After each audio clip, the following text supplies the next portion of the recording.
படிக்கிறதுக்கு ஒரு மோட்டிவேஷனே இருக்க மாட்டேங்குது. இப்படி விட்டா சரி வராது. இப்பல இருந்தே ஜூன் மாசத்துல இருந்தே ஃபுல்லா சீரியஸா உட்காந்து படிச்சு 200 out of 200 எடுத்து இந்த உலகத்துக்கு நான் யாரு அப்படின்றத காட்டுறேன். தம்பி, ஜூன் முடிஞ்சு ஜூலை ஆரம்பிச்சு 4 நாள் ஆச்சுப்பா. ஓ, ஜூலை ஆரம்பிச்சிருச்சு. ஓ, 1 மாசம் வேஸ்ட் ஆப்போ. இந்த அகாடமிக் இயருடைய ஸ்டார்டிங்ல இப்படி படிக்கணும், அப்படி படிக்கணும், இதெல்லாம் முடிக்கணும் அப்படின்னு 1000 பிளான் பண்ணிருப்போம். ஆனா கடைசியில என்ன ஆச்சு? கணக்குல கை வச்சு ஐ திங்க் நிறைய ஸ்டூடெண்ட்ஸோட நிலைமையும் அதான் இருக்கும்னு நினைக்கிறேன். நம்ம ஒண்ணு பிளான் பண்றதா அது ஒண்ணு நடந்துட்டு இருக்கும் இல்லையா? So my dear boys and girls, உங்களுக்கு சப்போஸ் நீங்க இந்த வருஷத்தோட ஸ்டார்டிங்க இப்படி எல்லாம் ஸ்டார்ட் பண்ணணும், ஸ்டார்டிங்ல தான் டெய்லி சூப்பரா படிக்கணும் அப்படின்னு ஒரு சில விஷயங்கள் பிளான் பண்ணிருப்போம் சார். ஆனா அது பிளான் பண்ண மாதிரி நான் 100% எக்ஸிக்யூட் பண்ணல அப்படின்னா அப்போ இந்த வீடியோ முழுக்க உங்களுக்காக மட்டுமே. நம்ம ஒரு பிளான் பண்றோம், அது சக்சஸ் ஆகல அப்படின்னா அதுக்கு 3 ரீசன்ஸ் முக்கியமா இருக்கு. ஒன் இஸ் அன்ரியலிஸ்டிக்கான ஒரு பிளானிங், அன்ரியலிஸ்டிக்கான ஒரு ஸ்டடி டார்கெட் வைக்கிறது. அன்ரியலிஸ்டிக்னா என்ன? இப்போ என்னால ஒரு 1 hourல ஒரு 10 2 மார்க் கொஸ்டின் தான் படிக்க முடியும் அப்படின்னு வச்சுக்கோங்க சார். இதுவே நான் ஒரு 1 hourல எல்லா புக் பேக் கொஸ்டினுமே 2 மார்க் 5 மார்க் ப்ராப்ளம் எல்லாத்தையுமே முடிச்சணும் அப்படின்னு நான் பிளான்ல போடுறதுதான் அன்ரியலிஸ்டிக்கான ஸ்டடி பிளான்.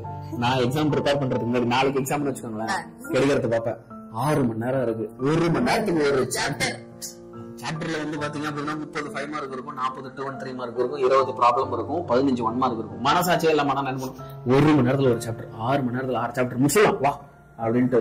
சோ அதான் 3 மணி நேரம் ஆனதுக்கு அப்புறம் 1/2 மணி நேரத்துல ஒரு சாப்டர் முடிக்கிறோம் அப்படின்னு நம்ம பிளான் பண்ணுவோம். கரெக்ட்டா சார்? ஓகே. இது ஆக்சுவலா நான் இந்த விஷயம் நிறைய ஃபேஸ் பண்றேன். என்ன அப்படின்னா, இப்போ இன்னைக்கு சாயந்தரம் நான் ஒரு விஷயம் படிக்கணும் அப்படின்னு நினைக்கிறேன்னா எடுத்த உடனே ரொம்ப கஷ்டமானது, நிறைய படிக்கணும் அப்படின்ட்டு நினைக்கிறேன். சோ அப்ப பேசிக்கா என்ன சொல்றீங்கன்னா கம்மியா படிக்க சொல்றீங்க. அந்த நேரத்துக்கு என்ன படிக்க முடியுமோ அதுக்கு ஏத்த மாதிரிதான் பிளானே பண்ணணும். ஆனா நம்ம பிளான் பண்றப்போ ஒரு மோட்டிவேஷன்ல நம்ம பிளான் பண்ணிடுவோம், பட் ரியாலிட்டியில அது நடக்காது. So first unrealistic study plan நம்ம பண்றது. ரெண்டாவது விஷயம் பாத்தீங்க அப்படின்னா நம்மளுடைய சேலஞ்சஸ் நெக்லெக்ட் பண்ணிட்டு பிளான் பண்றது. அப்படின்னா என்ன தெரியுமா, இப்போ நம்ம பிளான் பண்றப்போ நம்ம ஸ்கூல்ல என்னென்ன ஹோம்வொர்க் கொடுப்பாங்க, ரைட்டிங் ஹோம்வொர்க் என்ன கொடுப்பாங்க, அடுத்த நாள் ஸ்கூல்ல டெஸ்ட் வைப்பாங்களே அதுக்கு படிக்கணும், படிக்கலன்னா மார்க் கம்மி பண்ணி அம்மா அப்பா கூப்பிட்டுருவாங்க அப்படிங்கறது. 5 மணி நேரம் ஹோம்வொர்க் தராங்க. நான் சொல்ல கமெண்ட்ல அவனுக்கு சொல்லுவானுங்க literally 5 hours of homework. 5 hours அதெல்லாம் இருக்காது சார், 2 மணி நேரம் தான் இருக்கும் அப்படின்னு நினைக்கிறேன். கமெண்ட்ஸ்ல சொல்லுங்க உங்களுக்கு ஹோம்வொர்க் கம்ப்ளீட் பண்ண எவ்வளவு நேரம் ஆகுது அப்படின்னு சொல்லிட்டு. சோ அதுதான் இப்போ ஹோம்வொர்க் பண்ண எவ்வளவு நேரம் ஆகும், ஸ்கூல் போயிட்டு வர அந்த டிராவல் டைம், நம்ம வீட்டுக்கு வந்தா கொஞ்சமாச்சும் ரெஸ்ட் எடுக்கணும், பிரேக் எடுக்கணும். அது மட்டும் இல்லாம ஸ்கூல்ல தரக்கூடிய டெஸ்டோ இல்ல ஹோம்வொர்க் இது எதுவுமே நம்ம பிளான் பண்றப்போ யோசிச்சே பாத்துக்கவே மாட்டோம். ஸ்கூல்ல விட்டு வரோம், 4 மணி நேரம் டைம் இருக்கு, இதை படிக்கணும் அதை படிக்கணும் அப்படின்னு நம்ம பக்காவா பிளான் பண்ணிருப்போம். சோ நெக்லெக்டிங் தி challenges. எக்ஸாக்ட்லி. இது என்னன்னா ஷெட்யூல் போடும்போது நமக்கு தெரியாது இல்ல. இப்போ என்னன்னா நான் இந்த சண்டே ஃபார் எக்ஸாம்பிள் மண்டேயோ டியூஸ்டேவோ நான் என்ன பிளான் பண்ணுவேன்னா இந்த சண்டே எப்படியாவது உட்காந்து ஃபார் எக்ஸாம்பிள் பயாலஜில இருக்கிற லாங் ஆன்சர்ஸ் எல்லாத்தையும் படிக்கலாம் நான் ஒரு பிளான் போட்டு வச்சிருப்பேன். சனிக்கிழமை சாயந்தரம் தான் எங்க ஸ்கூல்ல ஒரு சர்க்குலர் வரும். என்ன அப்படின்னா திங்கட்கிழமை உனக்கு ஒரு வீக்லி டெஸ்ட் இருக்கு, அந்த வீக்லி டெஸ்ட்டுக்கு இதெல்லாம் படிச்சு ஒரு குண்டத்துக்கு போடுவாங்க. சோ அந்த மாதிரி ஒரு இஷ்யூ இருக்கு. நம்ம பிளான் ஒர்க் அவுட் ஆகாம இருக்கிறதுக்கு 3வது ரீசன் என்னது அப்படின்னா procrastination. அப்புறம் படிச்சுக்கலாம் இன்னைக்கு ஒரு நாள் தானே படிக்க முடியல, நாளைக்கு படிச்சுக்கலாம், நாளைக்கு ஸ்கூல்ல டெஸ்ட் வச்சுட்டாங்க படிக்க முடியல, நாளைக்கு படிச்சுக்கலாம், இந்த வீக்குள்ள இந்த ஸ்டடி டார்கெட் நம்ம முடிக்கிறோம் அப்படின்னு தள்ளி போட்டுட்டே இருக்கிறது. சோ இந்த 3 ரீசனை நம்ம அவாய்ட் பண்றப்போ நம்ம போட்ட பிளான் ஃபெயிலியர் ஆகாம இருக்கிறத பாத்துக்கலாம். அது ஆனா கஷ்டமா இருக்குல்ல. இப்போ procrastination பாத்தீங்கன்னா இப்போ என்னைய எடுத்துக்கிட்டீங்கன்னா சரி இந்த வீடியோ பசங்களுக்கு பண்ணலாம் அப்படின்னு நீங்க கிட்டத்தட்ட என்கிட்ட 3 நாளா சொல்லி நானும் இது அப்புறம் பண்ணிக்கலாம்ட்டு இது நமக்குமே இந்த பிரச்சனை இருக்குல்ல. ஒரு ஸ்டூடெண்ட்ஸ் அப்ப இது எப்படி ஓவர் கம் பண்றது உண்மையுமே ஏன்டா பசங்களா? ஏன்னா ப்ரோக்ராஸ்டினேஷன் ஓவர் கம் பண்ணும் அப்படின்னு சொல்றது சுலபம், எப்படி ஓவர் கம் பண்றது அப்படின்ற ஒரு சேலஞ்ச் இருக்கு இல்லைங்களா? கண்டிப்பா. இதுதான் உங்களுக்கு ஐடியா இருக்குன்னு சொல்லுங்க. நான் ஆக்சுவலி சார் இப்போ நானுமே எப்படின்னா நான் என்ன மாதிரினா ஸ்கூல் படிக்கிறப்பலாம் பிளானிங்க்கு ரொம்ப டைம் எடுத்து பிளான் பண்ணுவேன். தனியா அந்த நோட் மாதிரி ஒன்னு போட்டு இங்க போட்டு இத்தனை மணில இருந்து இத்தனை மணி இது பண்ணணும், இத்தனை மணில இருந்து இத்தனை மணி இது பண்ணணும், லைக் வேக் அப் பாத், அதுக்கப்புறம் பாத்தீங்கன்னா இந்த சப்ஜெக்ட்ல இது படிக்கணும் அது படிக்கணும், இது ஸ்கூல் டைம் ஸ்கூல் ஹோம்வொர்க் அப்படின்னு அந்த அளவுக்கு அருண் சாமி ஒரு படம் நடிச்சிருப்பாங்க. இந்த செவுத்தெல்லாம் சாட்டு ஒட்டி அங்க இருந்து இங்க ஒரு கோடு போட்டு படத்தெல்லாம் கொலைகாரனை கண்டுபிடிக்கிறது செவுத்துக்குள்ள அந்த மாதிரி பிளான் சொல்றீங்க. ஆமா பிளான் போடும்போது பயங்கரமா பிளான் கிட்டத்தட்ட 1 மணி நேரம் 1.5 மணி நேரம் அப்படின்னு சொல்லி யோசிச்சு இந்த பிளானிங்லயே ரொம்ப டைம் எடுத்துக்கும். ஆனா அந்த plan most of the time work அவுட்டே ஆகாது. ஆனா அதுக்கப்புறம் என் ப்ரொடக்டிவிட்டி ரொம்ப ரொம்ப இம்ப்ரூவ் ஆச்சு. அதுக்கு நான் என்ன பண்ணேன் அப்படின்னா பிளானிங் மட்டும் இல்லாம இப்போ சே ஃபார் எக்ஸாம்பிள் வந்து ஜூலை 5 அப்படின்னு டேட் இருக்குன்னு வச்சுக்கோங்க. ஜூலை 5க்கு நேரா நான் இன்னைக்கு என்னென்னலாம் படிக்கிறோம் அப்படிங்கிற ஸ்டடி டார்கெட்டை வந்து எழுதி வச்சிருப்பேன். ஆனா நம்ம என்ன பண்ணக்கூடாதுன்னா ரொம்ப டைம் ஸ்பெசிபிக்கா எழுதக்கூடாது சார். என்னன்னா இப்ப நம்ம டைம் ஸ்பெசிபிக்கா போட்டோம், காலையில இது படிக்கணும்னு நான் வச்சுட்டேன். ஆனா நீ காலையில படிக்க முடியல அப்படின்னா அப்பவே நம்ம டிமோட்டிவேட் ஆயிடும். அதுக்கு பதிலா அந்த எண்ட் ஆஃப் த டேக்குள்ள இது படிக்கணும் அப்படிங்கிற மாதிரி அதை மட்டும் எழுதிக்கணும். பக்கத்துலயே ஒரு காலம், அது வந்து நம்ம என்ன பண்ணி முடிச்சோம் அப்படிங்கிற ஃபியூச்சரை சூப்பரா பிளான் பண்ணிடுவோம். பாஸ்ட கரெக்டா எழுதணும் இல்லையா? சோ அந்த எண்ட் ஆஃப் த டேல வந்து நான் எழுதிடுவேன். ஓகே, நம்ம ஸ்டடி பிளான் பண்ணதுல என்னென்னலாம் முடிச்சிருக்கேன் அப்படிங்கறத வந்து எழுதிடுவேன். என்னெல்லாம் முடிக்க முடியல, அதே மாதிரி முடிக்க முடியாம போனதுக்கு என்ன ரீசன், லைக் நான் தான் டைம் வேஸ்ட் டிவி பார்த்தோ இல்ல போன் பார்த்து டைம் வேஸ்ட் பண்ணிட்டேனா, இல்ல ஸ்கூல் டெஸ்ட் வச்சதுனால அதுக்கு படிச்சுட்டேனா, இல்ல லைக் படிக்க முடியறதுக்கு தாண்டி அதான் அன்ரியலிஸ்டிக் ஸ்டடி டார்கெட்டை நான் வச்சுட்டேனா அப்படிங்கிற ரீசனை நான் வந்து எழுதிடுவேன் சார். இந்த ரீசன் எழுதுறதுனால அடுத்த நாள் நம்ம ஸ்டடி பிளான் இன்னும் கொஞ்சம் பெட்டரா போட முடியும். சோ தட் இந்த பிளான் ஃபெயிலியர் வந்து நம்ம கொஞ்சம் அவாய்ட் பண்ணலாம். இது கண்டிப்பா நான் ஃபாலோ பண்ணி அது ஒர்க் அவுட் ஆயிருக்கு. சோ பிளான் மட்டும் பண்ணக்கூடாது, பக்கத்துல எக்ஸிகியூஷன், அது எந்த அளவுக்கு நம்ம சூப்பரா எக்ஸிக்யூட் பண்ணிருக்கோம் அப்படிங்கறதையுமே நம்ம ட்ராக் பண்ணிட்டே இருக்கணும். கரெக்ட். ஓகே, சோ இது ஆக்சுவலா நீங்க சொன்னது சூப்பராவே பசங்களுக்கு ஒர்க் அவுட் ஆகும். பசங்கள மேம் சொன்னது வந்து நீங்க ட்ரை பண்ணுங்க. சி பசங்களா இப்ப நான் சொல்றேன், எனக்கு வந்து ஸ்கூல்ல வந்து ப்ரோக்ராஸ்டினேஷன் அப்படின்றது ஒரு ரொம்ப பெரிய பிரச்சனையா இருக்கும். நிறைய நேரத்துல நான் புக்கை திறந்து வச்சிருப்பேனே தவிர வந்து பாத்தீங்கன்னா மைண்ட்ல ஏதாவது நமக்கு ஒரு பாட்டு ஓடின்னு இருக்கும். நம்ம வந்து நருட்டோல டிராகன் பால் ஜில கோகுக்கும் வெஜிடாவுக்கும் பார்த்த சண்டைலாம் ஹை டெஃபினேஷன் கிராபிக்ஸ் எல்லாம் நம்ம மண்டைக்குள்ள அந்த சண்டை எல்லாம் திரும்ப ஓடிட்டு இருக்கும். ஒரு ரீவாக்ஸ் மாதிரி நம்ம பிரெயின் பாத்துட்டே இருக்கும். ஆமா, ஆனா எப்படின்னு பாத்தீங்கன்னா இப்ப மைண்ட் வந்து இந்த புக்கு பாத்துக்கிட்டே இருக்கு அப்படியே மைண்ட் சொல்லும், மிஸ் வராங்க இதே பேஜ் வச்சுன்னு இருக்காத பேஜ் திருப்பு அப்படின்ட்டு. அவங்க இப்படி வரும்போது இப்படி திருப்பிட்டு அப்படி பாத்துக்கிட்டே இருப்பேன். அவங்களும் போயிடுவாங்க.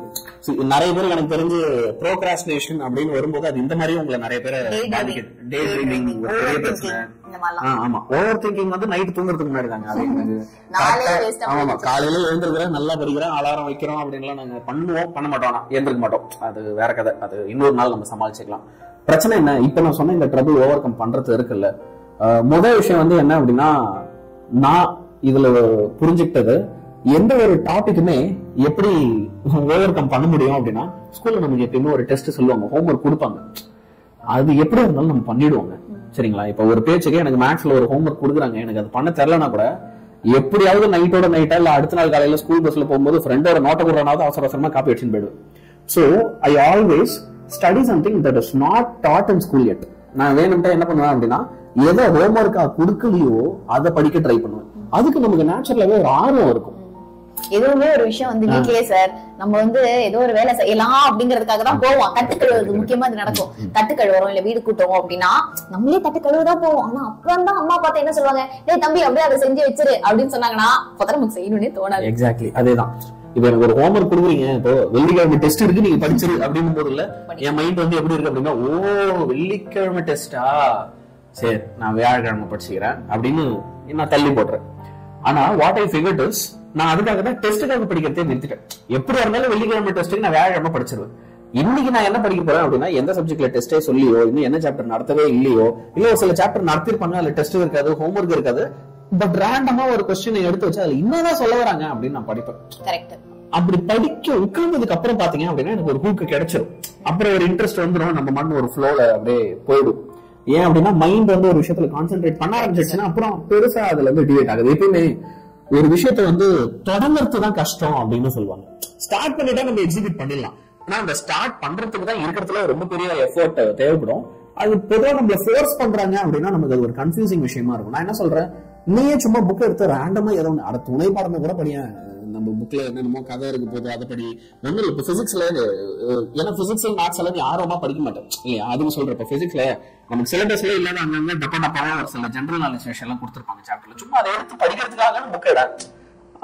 உனக்கே தெரியாம ஒன்னு ரெண்டு கொஸ்டின் நீ படிப்ப, சரியா? அண்ட் எல்லாத்தையும் சின்ன சின்ன டார்கெட்டா வச்சுக்கோ. மேம் முன்னாடி சொன்ன மாதிரி எதுவுமே ரொம்ப பெரிய டார்கெட்டா வேணாம். இன்னைக்கு நான் 1/2 மணி நேரத்துல 10 மார்க் முடிக்க போறேன், அப்படி எவ்வளவு 1/2 மணி நேரத்துல ஒரு 2-3 மார்க்க படிச்சு எழுதி பார்த்துருவோம் அப்படின்னு இருக்காரு, சரியா? 1/2 மணி நேரம் 40 நிமிஷம் ஆச்சுன்னா தப்பு இல்ல, 45 நிமிஷம் ஆச்சுன்னா தப்பு இல்ல. அதுக்கு நம்ம ஈகோ ஒத்துக்கணும் இல்ல. அது ஈகோல இப்போ அந்த ஈகோ எதனால வந்து நம்ம எல்லாமே சொல்றோம் சார், சொல்றது ஈஸி. ஆனா வந்து ஒரு ரியாலிட்டியா ஒரு ஸ்டூடெண்டா, அதுவும் இப்போ இருக்கிற ஒரு ஸ்டூடெண்டோட ஷூஸ்ல இருந்து நான் பேசுறப்போ ஒரு பக்கம் வந்து பாத்தீங்க அப்படின்னா 4 புல்லட் சேர்ந்து அட்டாக் பண்ற மாதிரி தான். ஒரு பக்கம் வந்து school test, school exam, daily test, monthly test, unit test அப்படின்னு. இன்னொரு பக்கம் வந்து பாத்தீங்கன்னா ரைட்டிங் ஹோம்வொர்க், ஃபேர் நோட் எழுத சொல்றாங்க, புக்கை பார்த்து அப்படி காப்பி பண்ணிட்டு வர சொல்றாங்களா சார், புக் பேக் ஆன்சர்லாம் மார்க் பண்ணி கொடுத்துட்டாங்க, அதை வந்து நோட் எழுதிட்டு வர சொல்றாங்க, record writing, observation. So writing homework ஒரு பக்கம். அதுக்கப்புறமா வந்து பாத்தீங்க அப்படின்னா டெஃபினட்டா a lot of pressure வந்து it is created sir. So இவ்ளோ சைடுல இருந்து இவ்ளோ pressure இருக்கு. And also முக்கியமா நம்ம 10th 11th 12th பசங்களுக்கு வந்து காம்படிஷன், ரைட்? இத்தனை மார்க் வாங்கினாதான் இந்த குரூப் கிடைக்கும், இந்த சீட் கிடைக்கும் அப்படிங்கிற காம்படிஷன் வந்து ரொம்ப ரொம்ப ஹையா இருக்கு. அண்ட் பேரண்ட் சைடுல இருந்து, ரிலேட்டிவ் சைட்ல இருந்து, ஃப்ரெண்ட் சைட்ல இருந்து ஒரு ஹை ஒரு எக்ஸ்பெக்டேஷன், ஒரு pressure வந்து இல்ல. It is not very easy to handle sir. நம்ம ஒன்னு பிளான் பண்ணா கூட இல்ல, அதை நிம்மதியா எக்ஸிக்யூட் பண்றதுக்கு வந்து இல்ல. இந்த காம்படிஷன் வந்து ரொம்ப ரொம்ப ஒரு டஃப்பான ஒரு விஷயம் சார். தனியா பண்ண முடியல அப்படின்னா நான் என்ன சொல்றேன், அப்போ நம்ம டெய்லி வந்து ஒரு 1.5 மணி நேரம் கிளாஸ் எடுக்கிறோம். நான் சொல்றேன் ஒரு 20 நிமிஷம் மட்டும் கவனிக்கிட்டோம். சப்போஸ் சார் என்னால 1.5 மணி நேரம் கவனிக்க முடியாது சார், எனக்கு நிறைய ஹோம்வொர்க் இருக்கு. அதாவது நான் என்ன சொல்றேன், இது யாருக்கு சொல்றேன் அப்படின்னா, என்னால தனியா படிக்க முடியல, எனக்கு ப்ரோக்ராஸ்டினேஷன் இருக்கு, கிட்டத்தட்ட இப்படியே ஒரு மாசத்தை நான் வீணாக்கிட்டே போறேன் இப்படின்ற ஸ்டூடெண்ட்ஸ் எல்லாருமே என்ன பண்ணலாம், ஹோம்வொர்க் எல்லாமே இருக்கட்டும், ஒரு சின்ன டார்கெட் வச்சுக்கலாம். ஓகே, இன்னைக்கு 12th 1.5 மணி நேரம் இன்னைக்கு வந்து வேதாந்தூர்ல கிளாஸ் எடுக்கிறாங்க அப்படின்னா 20 நிமிஷமாவது மினிமம் பாத்துருவோம். அந்த 20 நிமிஷம் நீ தள்ளிப்படுத்தி கூட பாரு, புரியுதா? உனக்கு எந்த இடம் புரியலையோ அதை மட்டும் பாத்துக்கோ, என்ன கான்செப்ட் சொல்றாங்கன்னு பாத்துக்கோ. Maybe try something like that. அதாவது ஏன் வந்து நான் வீடியோ வந்து பாரு அப்படியே சேனலுக்கு ஏன் சைட்ல மார்க்கெட்டிங் பண்றது அப்படின்னா அது ராஜதந்திரம். பட் அது பின்னாடி வந்து இருக்க ஃபேக்ட் ஒன்னு சொல்லிடுறேன். என்ன அப்படின்னா, சம்டைம்ஸ் வென் நம்மளால ஒரு சில விஷயங்களை தனியா செய்ய முடியல அப்படின்னும் போது இன்னொருத்தர் அதை செய்யும் போது அவங்க கூட சேர்ந்து செய்யறது இட் வில் பி ஈஸி. கண்டிப்பா அது வந்து நம்மளால முடியாது அப்படிங்கிறது கிடையாது, ஒரு சின்ன ஒரு புஷ் மாதிரி. ஓகே, சோ அந்த ஸ்டார்டிங் ட்ரபிள் இருக்கு அப்படிங்கறப்போ ஒரு புஷ் மாதிரி. ஆக்சுவலி சொல்ல போனா சார், நம்ம மாரத்தான்ல லாங் மாரத்தான்ஸ் எல்லாம் பண்ணப்போ ஸ்டூடெண்ட்ஸ் ஃபீல் பண்ணது என்ன தெரியுமா, மேம் 6 மணி நேரம் டைம் போனதே ஆக்சுவலி தெரியல. 6 மணி நேரம் டைம் போனதே தெரியல, அழகா நம்ம 5 சாப்டரோட ஷார்ட் ஆன்சர்ஸ் ஃபுல்லாவே வந்து கம்ப்ளீட் பண்ணிட்டோம் அப்படிங்கறதான். சோ அது எல்லாரும் சேர்ந்து படிக்கிறப்போ அந்த ஒரு எனர்ஜில வந்து நமக்கே தெரியாம நம்ம நிறைய வந்து கம்ப்ளீட் பண்ணிடுறோம். அதுக்கப்புறம் நம்ம தனியா உட்காந்து ப்ராப்பரா ரிவிஷன் பண்ணாலே வந்து போறோம். சோ இப்போ வந்து ஜூன் மந்த் கம்ப்ளீட்டா வந்து வேஸ்ட் பண்ணிட்டோம். நம்ம பிளான் பண்ணது எதுவுமே வந்து இல்ல, நம்ம பிளான் பண்ண மாதிரி நினைச்ச மாதிரி வந்து போகல. சோ அவ்வளவுதானா, அடுத்த மாசம் நமக்கு வேஸ்ட் ஆகாம இருக்கணும். முக்கியமா இந்த ஜூலை மந்த் பிளான் சக்சஸ் ஆகணும் அப்படின்னா one thing you need to remember, போன மாசம் போட்ட பிளான் இந்த மாசம் வந்து ஒர்க் அவுட் ஆகவே ஆகாது. ஏன்னா the time is limited. ஏன்னா இந்த மாசம் என்ன எக்ஸாம் சார் வருது, மிட் டர்ம் எக்ஸாம் வருது. ஓகே, சோ திரும்பி பாக்குறதுக்குள்ள அடுத்த quarterly, half yearly, second mid போயிட்டே வந்து இருக்கும். சோ இந்த ஃபர்ஸ்ட் மிட் டர்ம் எக்ஸாமுக்கு இது இந்த ஒரு குட்டி விஷயத்தை மட்டும் நம்ம டார்கெட்டா வந்து வச்சுக்கலாம். என்ன சார் அது? நான் ஏற்கனவே பசங்க கிட்ட கொடுத்த ஒரு சேலஞ்ச் தான். இந்த வாட்டி வந்து எல்லாத்துலயும் சென்டிமெண்ட்லாம் ட்ரை பண்ண வேணாம், ஆனா எல்லா சப்ஜெக்ட்லயும் 90+ எப்படி எடுத்தோம். ஃபர்ஸ்ட் மிட் டர்ம்ல நம்ம ஒரு 90+ எல்லா சப்ஜெக்ட்லயும் எடுத்தோம் அப்படின்னா நமக்கு அது ஒரு நல்ல கான்பிடன்ஸ் தரும். ஏதோ ஒரு சப்ஜெக்ட்ல 2 சப்ஜெக்ட்ல சென்டம் எடுத்துட்டு மீதியில எல்லாம் வந்து 80, 70 அப்படி கூட வேண்டாம். நான் வந்து சொல்றது என்னன்னா, எல்லாத்தையுமே கொஞ்சம் ஈக்குவலா படிச்சு எல்லாத்துலயுமே 90+ எடுத்துட்டு ஃபர்ஸ்ட் மிட்டம்ல தான் அதை எடுக்க முடியும். அப்புறம் இன்னொரு விஷயம், இந்த வாட்டி நிறைய ஸ்கூல்ஸ்ல வந்து பாத்தீங்கன்னா புக் பேக்லாம் விட்டு புக்கிங் சைட் கொஸ்டின் நிறைய டெஸ்ட் வைக்கிறாங்க. அதையும் இந்த வீடியோல ஒரு சான்ஸா உனக்கு சொல்லிடுறேன். 11th இருந்தாலும் 12th இருந்தாலும் புக்கிங் சைட் கொஸ்டின்ல கொஞ்சம் இம்பார்ட்டன்ஸ் கொடுத்து படி. நிறைய ஸ்கூல்ல ஸ்பெசிஃபிக்கா புக்கிங் சைட நிறைய டெஸ்ட் வச்சிட்டு இருக்காங்க. மேபி ஃபர்ஸ்ட் மிட்டம்ல கொஞ்சம் புக்கிங் சைடு அதிகமாவே எதிர்பார்க்கலாம்.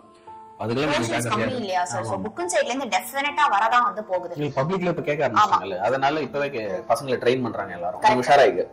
ரெண்டாவது சார், இப்போ வந்து டைம் ரொம்ப ரொம்ப லிமிட்டடா தான் இருக்கு. நான் சொன்ன மாதிரி லாஸ்ட் மந்தோட பிளான் இந்த மந்த் வந்து ஒர்க் அவுட்டே ஆகாது. சோ பி ஸ்மார்ட் அண்ட் நம்ம பிளான் அப்கிரேட் பண்ற ஒரு நேரம் வந்து வந்தாச்சு.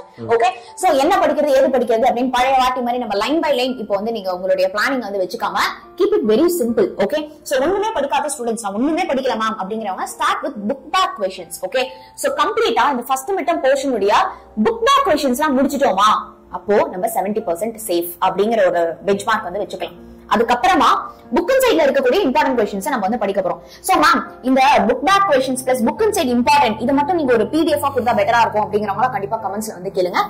இந்த புக் அண்ட் சைட்ல இருக்கிற இம்பார்ட்டன்ட் புக் பேக் क्वेश्चन மட்டும் இந்த ஃபர்ஸ்ட் மிட் டர்ம் உடைய சாப்டர்ஸ் எல்லாத்துக்குமே தரவா படிச்சிட்டோம் அப்படினாலே அது வந்து நம்மளுடைய ஒரு 85% ஆஃப் சக்சஸ் அப்படிங்கறத பிரெயின்ல நம்ம நல்லா வந்து ஏத்திக்கும். ஓகே மேம், இது ரெண்டுமே நான் ஆல்ரெடி கம்ப்ளீட் பண்ணிட்டேன் அப்படிங்கறவங்க என்ன பண்ணலாம், லைன் பை லைன் சூப்பரா படிக்கலாம். அப்ப creative questions book inside questions எல்லாத்தையுமே வந்து சமயா அட்டெண்ட் பண்ணலாம்.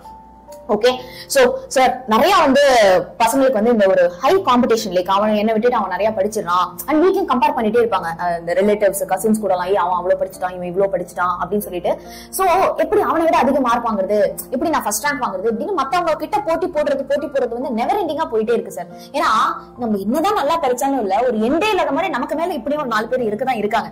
நம்ம கிளாஸ்ல நம்ம ஃபர்ஸ்ட் வந்துட்டா கூட சார் செக்ஷன் பக்கத்து செக்ஷன்ல இதை விட அதிக மார்க் வாங்கிட்டாங்க. காமர்ஸ் குரூப்பா கூட பக்கத்து கண்ட்ரி ஏலியன்ஸ் எல்லாம் கண்டுபிடிச்சதுக்கு அப்புறம் பக்கத்து பிளானட்ல நம்ம வந்து கம்பேர் பண்ண புரியுதா? மார்ஸ்ல இருக்கிற அவன் எப்படி உயிரை கொடுத்து படிக்கிற நீ என்ன படிக்கிற எர்த்லிங் அப்படின்னு நம்ம திட்டம் வந்தா கூட யூனிவர்சிட்டில கேட்பாங்க. நடக்கதான் செய்யும். அதுக்குதான் வந்து முதல் விஷயம் வந்து நம்ம யாரு கூட காம்படிட் பண்ணோம் அப்படின்னா நம்ம கூட இப்போ நம்மளோட மோசமான எதிரி யாரு அப்படின்னா நம்ம தான். இப்ப யானியன் சாரோட இருக்கிறதுல லைஃப்ல மோசமான எதிரி யாரு அப்படின்னா யானியன் சார் தான். ஏன்னா வாழ்க்கையில உருப்படலாம் அப்படின்னு சொல்லும்போது இல்ல கொஞ்ச நேரம் கழிச்சு உருப்படலாம் அப்படின்னு நம்ம கிட்ட சொல்றதே உள்ள இருக்கிறவங்க. சோ ஃபர்ஸ்ட் நம்ம கூட காம்படிட் பண்ணலாம். நான் என்ன சொல்றேன், eventually we'll compete with others. வெளியில இருக்கிற கூட நம்ம காம்படிட் பண்ண தான் போறோம், ஜெயிக்க தான் போறோம். Let's say நான் ஒரு ஸ்டூடெண்ட், நான் ஒரு ஆவரேஜ் ஸ்டூடெண்ட், நான் 50ஸ்ல இருக்கேன் 60ஸ்ல இருக்கேன். அப்ப முதல்ல நீ உன் கூட காம்படிஷன் போடு. உன்னோட ப்ரீவியஸ் பெஸ்ட் என்ன 60 65 அது ஒரு 70க்கு புஷ் பண்றதுக்கு இந்த வாட்டி ட்ரை பண்ணு. 75க்கு புஷ் பண்றதுக்கு நீ ட்ரை பண்ணு. அப்போ அடுத்த ஒரு குவார்டர்லி எக்ஸாம் வரும்போது உன்னோட ப்ரீவியஸ் பெஸ்ட் 70 75 பிளஸ் இருக்கும். இப்ப அது ஒரு 80 85 பிளஸ்க்கு புஷ் பண்றதுக்கு கஷ்டப்படும். நீ உன் கூட போட்டி போடு போதும். மீதி எல்லாமே வெறும் நாய்ஸ் தாண்டா. ஓகே, மத்தவங்க கூட உன்னை எல்லாருமே கம்பேர் பண்றது எல்லாமே வெறும் தேவையில்லாத நாய்ஸ் தான். ஆனா நீ உன் கூட போட்டி போட ஆரம்பிச்சுன்னா eventually you will get to 100. once you get to 100 உன்னை யாரு கூடயும் கம்பேர் பண்ண வேண்டிய அவசியம் அப்படின்னு ஒண்ணும் இருக்காது. புரியுதா? நீ 100 எடுத்ததுக்கு அப்புறமும் வந்து பார்த்தோம்னா யாராவது சொல்றாங்களா, அங்க பாரு செவ்வாய் கிரகத்துல இருக்கிற ஒரு உயிரினம் எவ்வளவு நல்லா வேலை பார்க்குது தெரியுமா, அதெல்லாம் வந்து படிச்சுக்கிட்டே வேலைக்கு போயிட்டே வந்து விஞ்ஞானியா ராக்கெட்டுக்கு விண்கலங்கள்லாம் அனுப்பிட்டே ஸ்கூலுக்கு போய் தெரியுமா அப்படின்லாம் நம்ம கிட்ட ஏதாவது சொல்லுவாங்க. அது பாத்துக்கலாம். Yes. So ultimately நமக்கு என்னடா வந்து ஒரு ஆசை வந்து இருக்கணும் அப்படின்னா to become the best version of ourselves. இல்லையா, நம்மளோட பெஸ்ட் ஏதாச்சும் ஒரு எக்ஸாம்பிளாக நம்ம கொடுத்துருக்கோம். லைஃப்ல ஒரு வெர்ஷன் ஆகுது நம்மளுடைய பெஸ்ட் வெர்ஷன் இதாண்டா நம்ம அப்படின்னு நம்ம ஆசைப்பட்டு அந்த பெஸ்ட் வெர்ஷன் அடையணும் அப்படிங்கிறது. சோ அதுக்கான ஒரு முதல் ஸ்டெப்பா நம்ம மைண்ட்ல என்ன தெரியுமா வந்து ஃபிக்ஸ் பண்ணணும். ஜாலியான நான் இது எப்படின்னு சொல்லிடுறேன். நான் பசங்க புக் எடுத்தாலே ஐயோ படிக்கணுமா அப்படி எடுக்கிறாங்க, அந்த ஜாலி சொல்றேன். அதாவது what I feel my dear பசங்களா, வாழ்க்கை அப்படியே வெறுத்த மாதிரியே வாழாதீங்கடா. நீ படிக்கிறது கொஞ்சம் ஜாலியா படி. ஓகேவா? What ever you try to to. நீ ஒரு டெஸ்ட் எழுதுறியா, நல்ல ஜாலியா அந்த டெஸ்ட் எழுது. அப்படியே சார் ஜாலி ஜாலி என்னங்க ஒரு கொஸ்டினுக்கு நமக்கு ஆன்சர் தெரியும்னா சந்தோஷமா எழுத வேண்டியதானே. ஆனா பிரச்சனை என்ன அப்படின்னா மறந்துடுமோ, அது மறந்துட்டு போகுது. நம்ம ஞாபகம் இருக்கிற வரைக்கும் ஜாலியா எழுதுவோம். இப்போ ஒண்ணுமே இல்ல, மார்க் கம்மியாயிடுச்சு அப்படின்னு என்ன இப்போ பரவாயில்ல. இப்போ if I am very confident அடுத்த டெஸ்ட்ல என்னால நல்லா படிச்சிட முடியும் அப்படின்னா நம்ம ஜாலியா இருக்கலாம், தப்பு இல்ல. ஜாலியா இருக்கிறதுனா இங்க என்ன பிரச்சனை எடுத்துன்னா எந்த வேலையும் செய்யணும், சும்மா இருக்கிறத ஜாலி அப்படின்னு கிளாஸிஃபை பண்ணிடுறாங்க. அதை நான் சொல்ல வரல. இப்போ வீல் ஒர்க் இல்லையா, நம்ம கிளாஸ் எடுக்கும்போது நம்ம ஜாலியா தானே எடுக்கணும். ஏதாவது ஒரு நாள் வந்து நம்ம டென்ஷனா எடுத்துருக்கோமா இல்ல, ஏன்னா we like to do it. Class முடியும் போது இன்னும் 1.5 மணி நேரத்துல கிளாஸ் முடிக்கணுமே அப்படின்ற மாதிரி தான் இருக்கும். ஏன்னா இப்போ நான் முடிச்சாதான் நீங்க கிளாஸ் எடுக்க முடியும், நீங்க முடிச்சாதான் நான் கிளாஸ் எடுக்க முடியும் போது we feel like ஐயோ முடிய போதா அப்படின்ட்டு அந்த ஒரு சென்ஸ் நமக்குள்ள வந்து போச்சுன்னா லைஃப் என்ஜாய் பண்ண ஆரம்பிச்சிரும், படிப்பை என்ஜாய் பண்ண ஆரம்பிச்சிரும். அதுக்காக சொல்றேன். நம்ம பண்றது ஆக்சுவலி நான் சொல்லவா சார், எனக்கு அந்த கிளாஸ்க்குள்ள போற வரைக்கும் லைஃப் ஸ்டார்ட் பண்ற வரைக்கும் இல்ல இன்னைக்கு பண்ணணுமா அப்படியா இருக்கே அச்சோ அப்படிதான் சார் இருக்கும். ஆனா ஸ்டார்ட் பண்ணதுக்கு அப்புறமா ஐ டெரிபிளி என்ஜாய் த கிளாஸ். அது வந்து ஸ்டார்ட் பண்ணதுக்கு அப்புறம் வந்து டைம் போறது ஆக்சுவலி வந்து தெரியாது, ரொம்பவே வந்து ஜாலியா இருக்கும். பிகாஸ் நம்ம பண்றதை புடிச்சு பண்ணோம் அப்படின்னா லிட்டரலா நம்ம வந்து அதுல நம்மளுடைய பெஸ்ட் வந்து தாராளமா வந்து கொடுக்கலாம். ஓகே, சோ அதுதான்டா நம்ம மத்தவங்க கூட காம்பீட் பண்ணிட்டே இருந்தோம் வச்சுக்கோங்க, அதுக்கு ஒரு எண்டே இல்லாம போயிட்டே இருக்கும். அது பிரெயின்ல ஒரு ப்ரெஷர் வந்து கிரியேட் பண்ணி கொடுத்துட்டே இருக்கும். நீ என்ன மார்க் வாங்கினாலும் உனக்கு சந்தோஷமே வந்து இருக்காது.